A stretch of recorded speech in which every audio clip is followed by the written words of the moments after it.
comment modéliser un système numérique, comment modéliser les systèmes. D'accord? Donc les modèles échantillonnés. Donc, par définition, je te rappelle, un système est dit échantillonné lorsque ses signaux d'entrée et de sortie sont échantillonnés. Un système échantillonné est dit dynamique si ses sorties à l'instant présent dépend de l'entrée à l'instant présent, mais aussi des entrées et sorties passées, précédentes. Un système est dit linéaire si il obéit au principe de superposition. C'est quoi le principe de superposition? C'est-à-dire que si j'ai une entrée U1 qui provoque une sortie Y1, si j'ai une entrée U2 qui provoque une sortie Y2, alors si j'injecte une entrée qui est la combinaison linéaire alpha U1 plus bêta U2, alors je vais obtenir une sortie Y3 qui est une combinaison linéaire de Y1 et Y2. La même combinaison linéaire de Y1 et Y2. Alpha Y1 plus bêta Y2.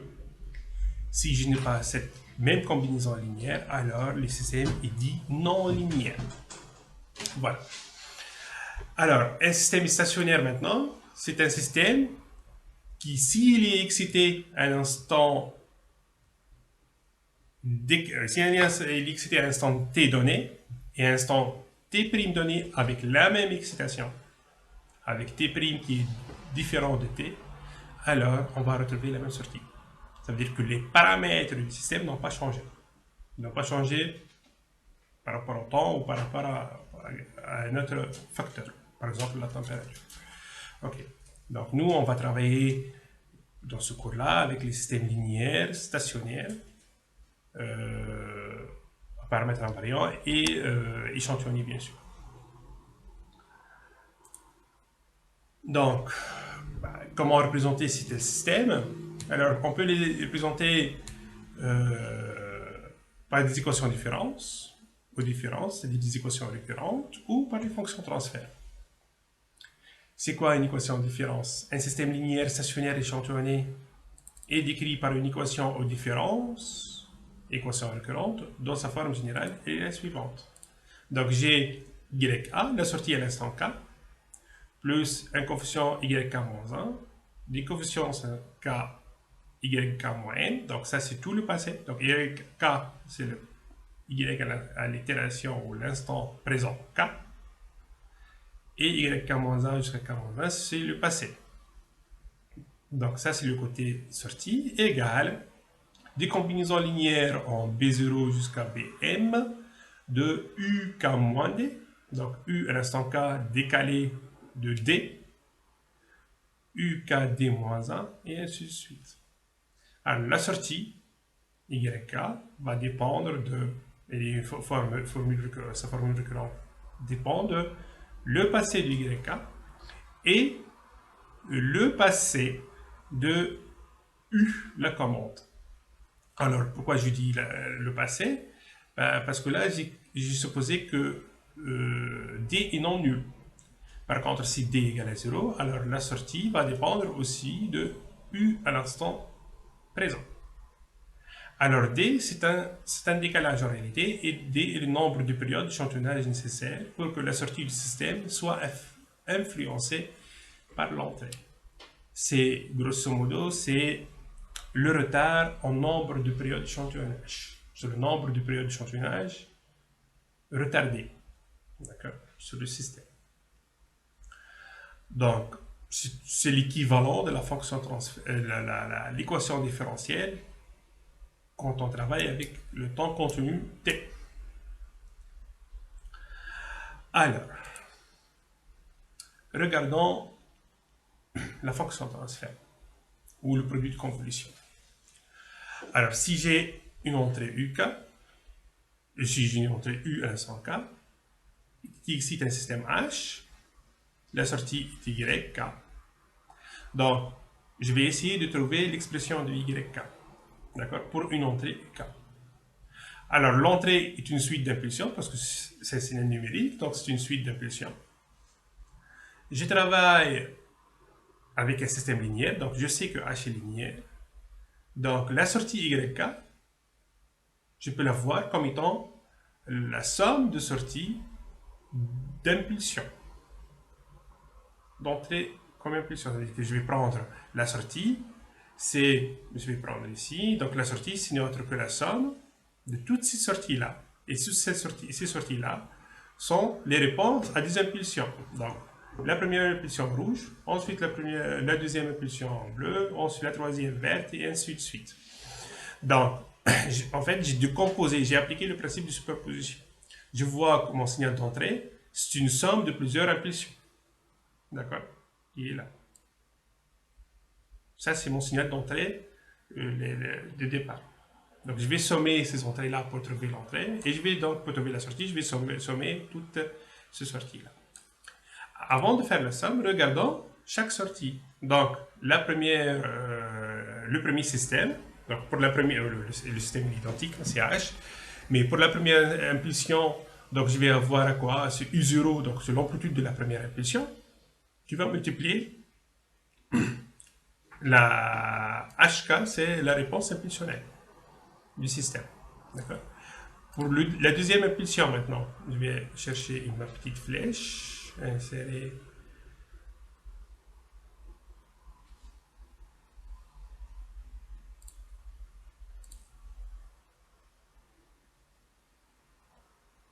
Pardon.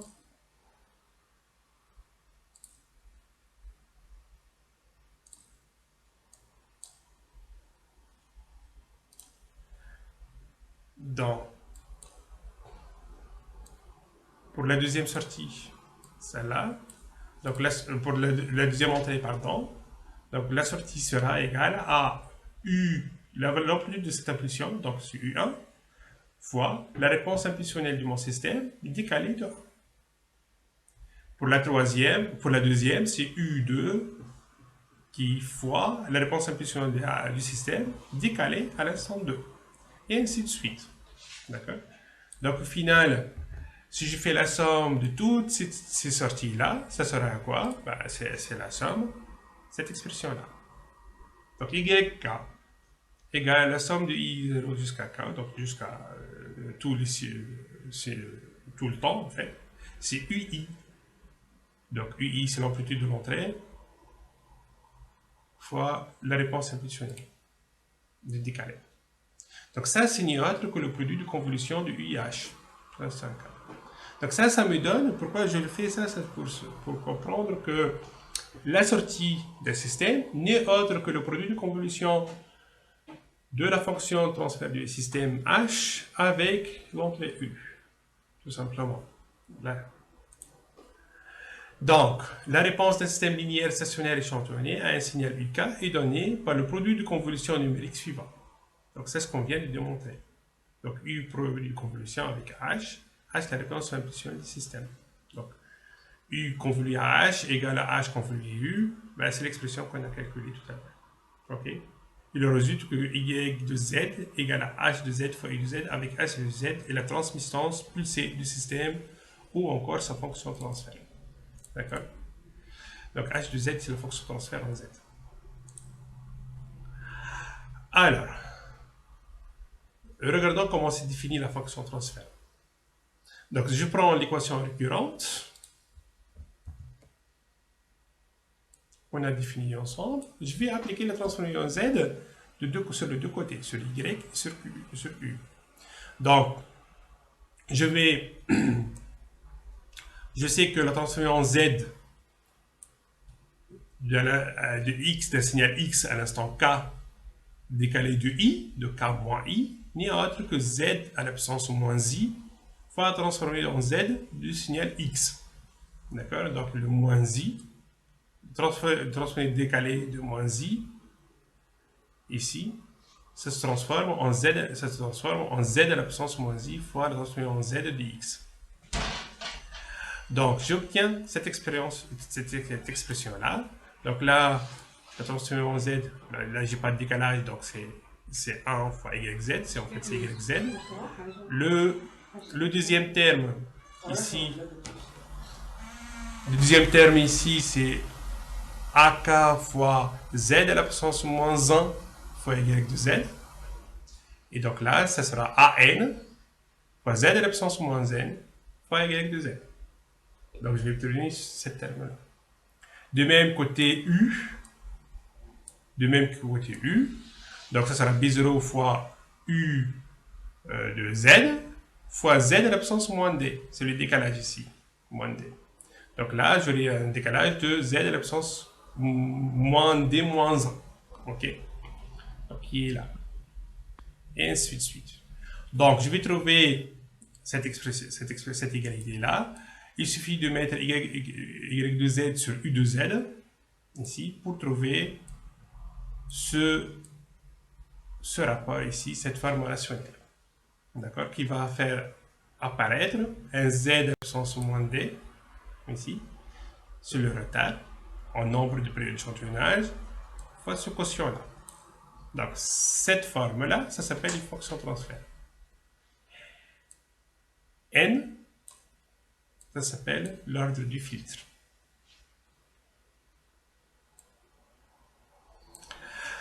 Alors, comment c'est programmé sur MATLAB maintenant? Donc, si j'ai un numérateur... Monsieur? Oui. Pardon, monsieur, ثابت شكون يحب يدخل يستنى في confirmation. Ok, oui, c'est vrai.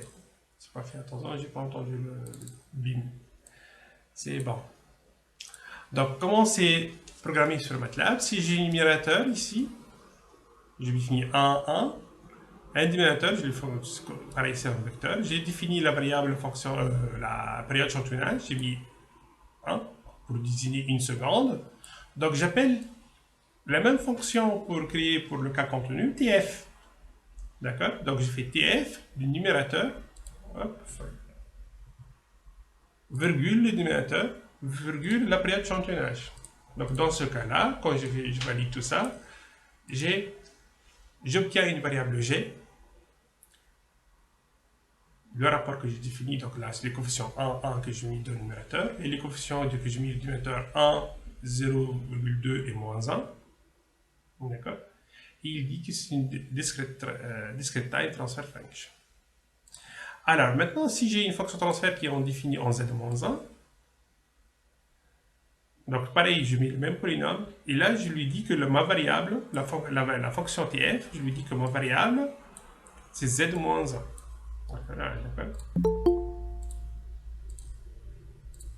Et dans ce cas, je vais obtenir une variable. Ah, il y a ceci là, c'est pas bon parce qu'en principe c'est une variable z-1 ici. Il faut que je l'envoie. Donc là c'est pas bon, mais on aurait dû trouver parce que je me suis planté en faisant le copier-coller, de capture de l'image. Donc là en principe j'aurais dû avoir un z-1 plus 1 et ainsi de suite. Mais en tout cas, sachez qu'on peut définir la variable de la fonction transfert en z dans MATLAB. Et on utilise, pour définir la fonction transfert en z, la fonction tf. Il suffit de lui passer le temps d'échantillonnage, la période d'échantillonnage. Ok? Donc ça, je vais le supprimer, parce que c'est pas bon. Alors, donc MATLAB, il va reconnaître automatiquement, quand on utilise la fonction transfert tf, si c'est une fonction transfert à temps continu ou une fonction transfert à temps discret, avec la présence d'un paramètre qu'on le passe, qui est la période d'échantillonnage TS, tout simplement. Alors, c'est quoi un gain statique? Maintenant, le gain statique d'une fonction transfert, comment on le calcule? Le gain statique d'un système à temps discret et la valeur, le h de z, pour z égale à 1. Donc, quand je prends ma fonction transfert, je fais tendre z vers 1, alors je trouve le gain statique. Alors, juste une petite remarque, si on a relevé la réponse indicielle d'un système stable, si j'ai la réponse indicielle d'un système stable, alors, donc la réponse indicielle unitaire, hein, si j'ai une échelon d'unité à l'entrée, alors, ou même pas unité là, parce que c'est unité, même pas unitaire, c'est une réponse indicielle. Alors, le K0, c'est le gain statique, n'est autre que la limite concat tend vers l'infini de la valeur finale de la sortie moins sa valeur initiale sur la valeur finale de l'entrée moins la valeur initiale de l'entrée. D'accord? C'est exactement la même formule que pour le cas continu. Ok? Donc là, pour côté l'analyse de la réponse indicielle. Je vais maintenant parler de la forme standard d'une fonction transfert, comment je vais en Z et comment je la lis, je la décompose en quoi en réalité. Alors, je les décompose en un terme qui est un gaz statique, d'accord? Je les décompose, je vois si elle a un terme en Z de la puissance moins D, d'accord? Donc ça, c'est le retard en nombre d'échantillons, d'accord? Je vois si elle comporte des termes en 1 sur 1 moins Z moins 1. Elle comporte combien de termes? En fait, pourquoi je regarde ça? C'est parce que ça, c'est l'équivalent d'une intégration. D'accord? Donc, j'ai besoin de savoir si ma fonction transfert comporte une intégration ou pas, ou le nombre d'intégrations qu'elle comporte. D'accord? Pourquoi je veux savoir ça? Parce que je l'utilise après pour la commande, pour annuler l'erreur statique. Je sais que pour annuler l'erreur statique, la réponse à un échelon, ben, il faut que la boucle ouverte comprenne une intégration au minimum. D'accord? Donc pour moi, il faut qu'elle comprenne un terme 1 sur 1 moins z moins 1 au minimum. D'accord? Donc le NI, c'est le nombre d'intégrations de la fonction transfert. Et après, ben, le terme là, ce qui reste, c'est le rapport de deux polynômes en z ou en z moins 1. Ok? Donc ça, c'est la fonction, comment je vais l'analyser. D'accord? Alors, regardons une boucle de régulation numérique d'une enceinte thermique, d'un exemple. Donc, les signaux numériques sont marqués en double flèche, ici. Donc, ça c'est un signal numérique, ici en double flèche, et ça c'est un signal numérique. Comment je le sais? Parce que ici, par exemple, la sortie de mon système, c'est la température, pardon. La sortie, elle est température, elle est signal analogique, et il passe par un convertisseur analogique numérique. Donc, à droite du convertisseur, j'ai un signal numérique, et à gauche, j'ai un signal analogique. Ok? Ensuite, j'ai un calculateur, et après, la sortie du calculateur est numérique, mais pour passer pour commander le système, je vais la faire passer par un convertisseur numérique analogique, plus un bloqueur d'ordre 0. Ok? Donc à droite ici, j'ai une tension qui qui est bloquée déjà. C'est l'impulsion du calculateur qui est bloquée. D'accord? Donc voilà. La sortie, le système que je veux commander, c'est le système partie actionneur plus résistance chauffante. D'accord? Donc ça, c'est le système de partie analogique. Pour moi, je vais supposer qu'il s'écrit sous la forme qu'il est modélisé par un premier ordre. K sera un peu stoppé. Étant donné que j'utilise un calculateur numérique pour commander, alors je ne suis pas en train de commander uniquement l'enceinte, actionneur plus résistance, mais je suis en train de commander l'enceinte, son actionneur et plus un bloqueur d'adhésion. Donc je suis en train de commander en réalité tout ce qui est encadré par un rectangle en pointillé noir. Ok? Alors on a vu la dernière fois que la fonction transfert d'un bloqueur n'est pas égale à 1, mais plutôt fonction transfert en P, c'est 1 moins exponentielle TSP sur P. TS, c'est la période d'échantillonnage. Donc moi, initialement, je veux commander G de P, mais je veux calculer un régulateur numérique. Donc, je vais supposer que je vais commander B0 fois GP. D'accord? Parce que B0 est différent de 1. Tout simplement. Est-ce que c'est clair ce point, s'il vous plaît? Donc, quand je commande en numérique, je ne commande pas G2P, mais je commande B0 fois G2P.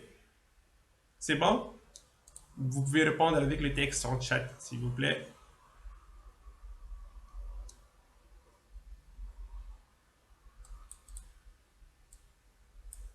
C'est bon? Pas de réponse. Oui? Ah, ok. Bon.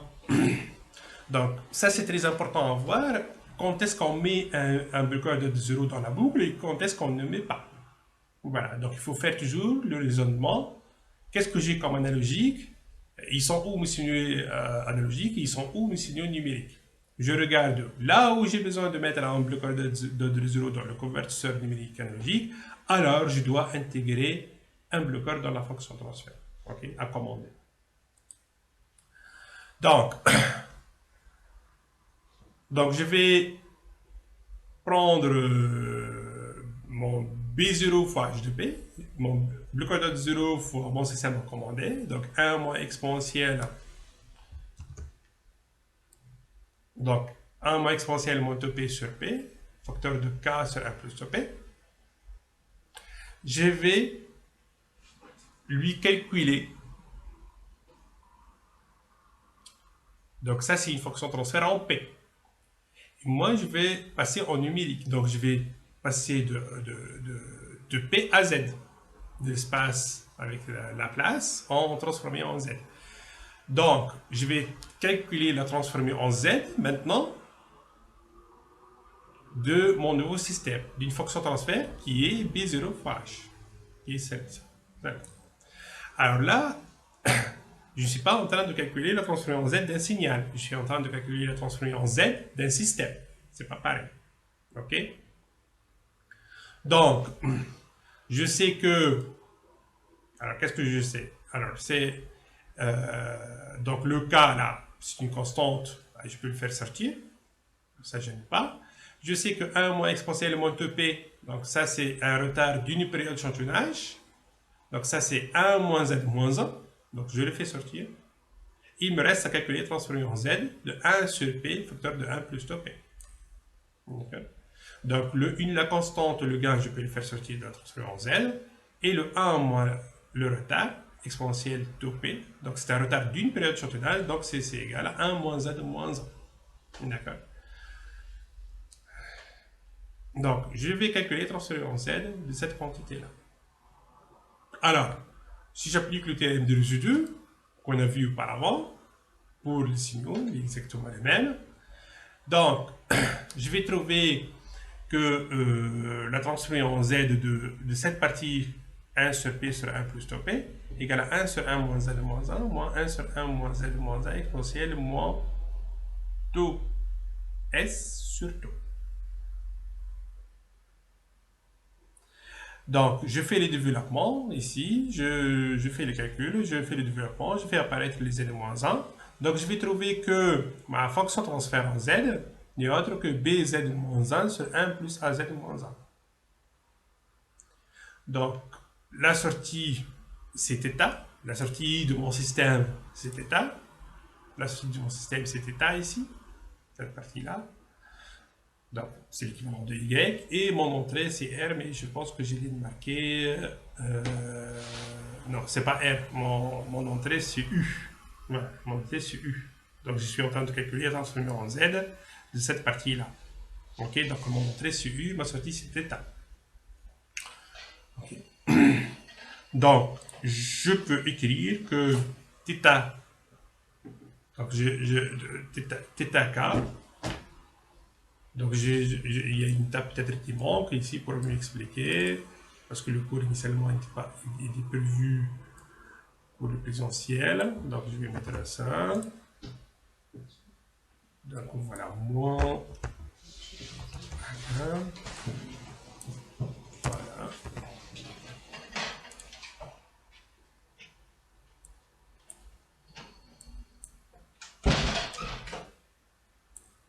Donc à partir de cette équation-là, la fonction transfert en z, je peux revenir, hop, je vais supprimer ça, je peux remonter à cette équation-là, d'accord?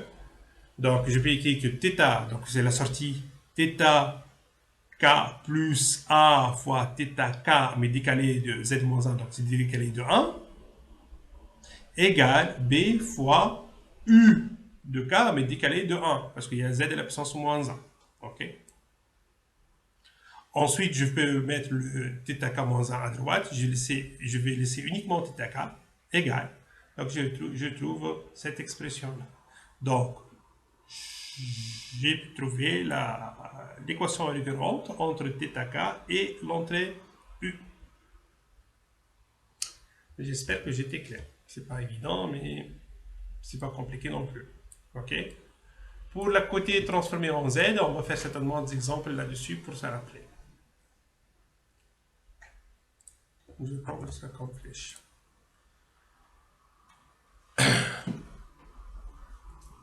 Donc, maintenant, si j'ai je vais prendre un autre exemple du système de second ordre échantillonné. Donc, je vais commander un système de second ordre, mais de façon échantillonnée, avec un calculateur numérique. Donc, je suis obligé, là aussi, d'ajouter un bloc de 2 euros. Donc, je vais commander un système H de Z qui est qui est entouré par un rectangle pointillé noir, H de Z, ni qui ni autre que la transformation Z de B0, le bloc ordre de 0, fois H de P qui est le deuxième ordre analogique. D'accord? Donc, là aussi, je sais que ça sera. Donc, je fais sortir le gain K de mon système. Si K, je vais le faire sortir. OK?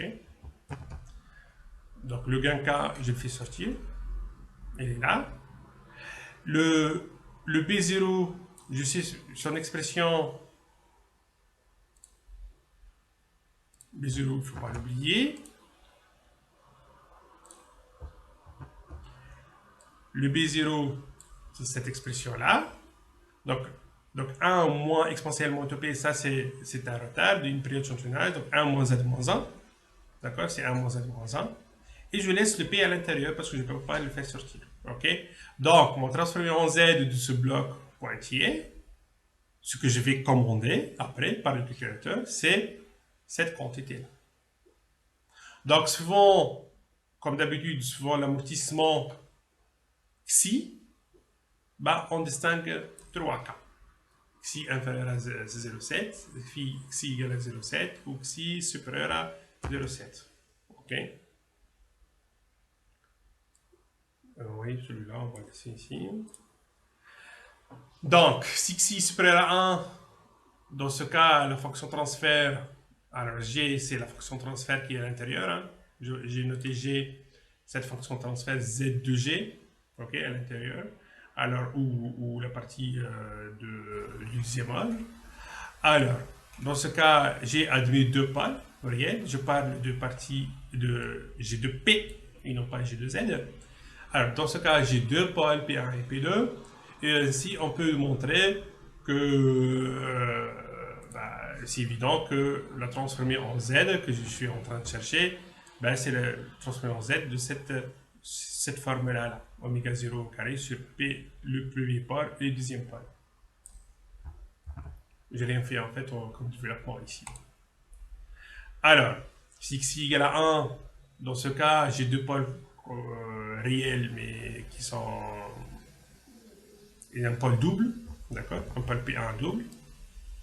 Donc la transformation Z, c'est la transformation Z d'une fonction de cette forme-là, P moins P1 au carré. Et si x est inférieur à 1, là, j'ai deux pôles complexes conjugués. Deux pôles complexes conjugués P1 et P2.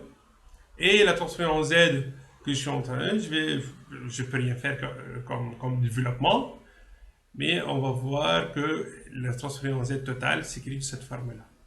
D'accord? Donc, terme K fois un polynôme en Z moins 2 au carré sur un polynôme en Z moins 2 au carré. Avec tout ça. Là, je passe rapidement là-dessus parce que, en réalité, On ne fait pas le calcul à la main. On va voir pourquoi à la fin. Ok, en réalité, j'ai une table transformée directe qui me donne la transformée en Z de ma fonction transfert avec le bloqueur directement. Donc juste là, pour attirer votre attention que voilà comment on fait plus ou moins. D'accord. Donc, exemple de système de premier ordre avec un retard échantillonné. Maintenant, je vais prendre une fonction transfert à commander G2P, mais elle a un retard ici L2P.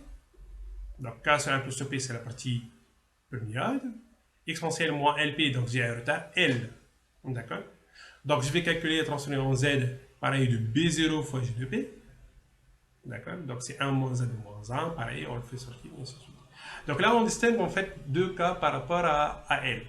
Si L est exactement un multiple de la période d'échantillonnage, donc L égale à M fois TS, ou si L n'est pas un multiple de la période d'échantillonnage. Okay? Donc si L égale à un multiple de l'échantillonnage, donc ça sera juste le Z, on va faire sortir Z à la puissance moins M directement, on va le retrouver ici. D'accord. Donc j'ai M période d'échantillonnage de retard. Ça va apparaître comme ça, fois 1 moins Z fois 1 fois Z moins 1, il faut transformer de la place, cette quantité-là qu'on a calculée pour un premier ordre auparavant. Ok. Alors maintenant, si le retard L n'est pas un multiple de la période d'échantillonnage, donc L c'est M fois la période d'échantillonnage plus un retard résiduel qui est L0 qui est inférieur à TS. D'accord. Donc là, donc il y a un Z à la puissance moins M qui va sortir, bien sûr. Donc c'est le M, des M période d'échantillonnage, de décalage. Mais il restera un retard exponentiel moins L0P à tenir compte dans la partie en P. Ok. Alors voici la table. Donc ça, c'est une table transformée en Z de procédé avec le bloqueur de 0. Et là, j'ai mis en rouge avec le bloqueur de 0 parce que ça va dépendre des cas. Souvent, quand je vais commander un système, si j'ai un système analogique à commander en numérique, alors je suis obligé d'introduire un bloqueur de 0. Et donc, ce que je vais commander, ce sera B0 fois ma partie analogique. Donc, quand j'ai fait la transformation en Z, je dis à mon système, donc je vais calculer la transformer en Z du procédé avec le code de 0. Donc, je vais utiliser ce tableau-là. OK? Donc, la transformer en Z. Hop, je vais mettre le fond. Donc, la transformer en Z de 1 sur P, c'est, vous voyez, c'est TS fois Z moins 1 sur 1 moins Z moins 1. Transformer en Z d'un premier ordre avec le bloqueur de 0, c'est cette fonction-là. Un premier ordre avec un retard inférieur à période d'échantillonnage, donc j'ai cette expression. Et pour un deuxième ordre, j'ai cette expression-là. Donc ça, c'est quand je veux travailler avec une table transformée. Donc j'ai le résultat direct de transformer en Z. Le seul point à ne pas oublier, c'est que j'ajoute toujours un bloqueur de 0. D'accord. Pourquoi j'insiste là-dessus? Parce que on peut facilement se tromper et l'oublier. Et quand on fait les calculs transformés en Z, on ne sait plus si on a vraiment besoin de bloqueur ou pas. Alors la règle est très simple. Si je commande un système analogique avec un régulateur numérique, je vais ajouter le bloqueur de 0 systématiquement. Ok. Voilà. Si je ne suis pas dans un contexte de commande, et donc je n'ai pas un bloqueur de 0, je ne vais pas appliquer cette table transformée en Z. Je dois aller chercher, dans ce cas, une table transformée en Z sans bloqueur d'ordre 0. D'accord. Dans ce cours-là, sur le support, je vous ai montré uniquement avec bloqueur d'ordre 0 parce que c'est ce qu'on va utiliser systématiquement pour la commande du système. Maintenant, si j'ai une fonction transfert, plus complexe, H de P, plus complexe, je vais calculer la transformée en Z. Alors, je peux faire recours à MATLAB. Je vais faire recours à la fonction C2D. Continuous to discrete. D'accord? Donc, la fonction continuous to discrete, elle va accepter comme paramètre d'entrée un système contenu, donc un TF d'une fonction transfert en P, virgule la période d'échantillonnage. D'accord? Virgule la période d'échantillonnage. Pardon, j'ai raté le virgule la période d'échantillonnage et virgule la méthode. Alors, regardons la méthode, c'est quoi? Alors, la méthode, ça peut être un string, une chaîne de caractères, ZOH. Alors, c'est quoi? C'est Zero Order on the Inputs. Alors, c'est le blocage de 0. Donc, moi, quand je vais faire une transformation en Z du contenu vers le discret, donc je vais faire une transformation en Z du fonction transfert, je vais appeler la fonction C2D, C2D, C2D. Je vais faire passer mon système, une fonction transfert à temps contenu, ma période d'échantillonnage, et comme méthode, je vais utiliser ZOH. OK? Si, pour une raison ou une autre, on veut utiliser un bloqueur d'ordre 1, first order, donc on va appliquer ZOH. Si je ne veux pas un bloqueur d'ordre 0, je vais du impulse. Il y a d'autres méthodes qu'on va voir, c'est la méthode du testing et la méthode matched. Et ça, on va voir plus tard dans le cours. OK, quand est-ce qu'on va utiliser? Voilà, ici que concerne la représentation du système échantillonné.